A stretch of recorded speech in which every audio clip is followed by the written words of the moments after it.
நாங்க புதுக்கோட்டையில இருந்து வந்திருக்கோம். என் பேர் கிறிஸ்டல், என் பொண்ணு பேர் சிஎம் ரெஜினா.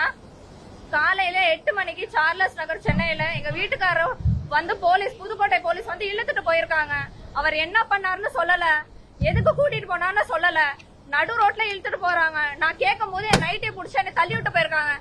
இங்க இருந்து நாங்க புதுக்கோட்டை போறதுக்கு 1 டே ஆகும். அதனால நான் சிஎம் சார் இங்க வந்து கம்ப்ளைண்ட் கொடுத்தா சிஎம் சார் வந்து பார்க்க பேசணும் சொன்னா, இங்க பாருங்க போலீஸ் புடிச்சு என்னென்ன வேலை பார்த்திருக்கேன்னு புடிச்சு இழுத்து என்னை தள்ளி விட்டு புடிச்சு இங்க ஓரமா உட்கார வச்சு எங்களை புடிச்சு நோண்டிட்டு இருக்காங்க. ட்ரெஸ் எல்லாம் புடிச்சு கிழிச்சிட்டு இருக்காங்க. இதுக்குதான் போலீஸ்க்கு சம்பளம் கொடுக்குறீங்களா? இதுக்குதான் போலீஸ்க்கு சம்பளம் கொடுக்குறீங்களா? ஒரு பிரச்சனைனா இங்க இருந்து நாங்க அங்கே போக முடியாது. 1 டே ஆகும்.